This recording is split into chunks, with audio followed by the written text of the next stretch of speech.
સુરતમાં ભગવાનના મંદિરો પણ નથી રહ્યા સુરક્ષિત। રામનગર ખાતે મહાદેવ મંદિરમાં ધોળે દિવસે થઈ ચોરી। ચોરીની સમગ્ર ઘટના સીસીટીવીમાં કેદ।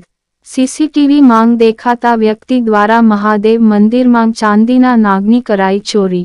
સ્થાનિકો દ્વારા તપાસ કરાતા થોડા દિવસ પહેલા નજીકના આશ્રમમાં પણ ચોરી થવાની મળી માહિતી।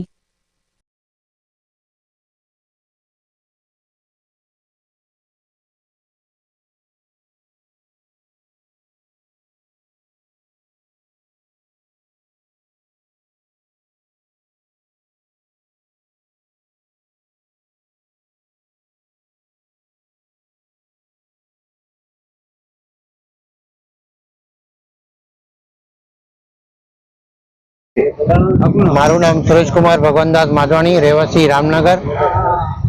આપણે रामनगर में आवेलू नीलकंठ महादेव मंदिर एसएमसी ग्राउंड ની સામે આપણે બધા દર્શન કરવા ગયા તો જોયું નાગદેવ બાબા નાગદેવ મહારાજ ની હતા શંकर भगवान ની મંદિર ની ઉપર લુંગ ની ઉપર। તો અમે લોકોએ આ વિડિયો અમે ગ્રુપ માં ફેર્યું અને અમારું रामनगर ग्रुप છે એમાં ફેર્યું તો एक मैसेज आयो कि टेवराम आश्रम में 4 दिवस पहला कोई आज भाई चोरी करी गयो छे छत्र।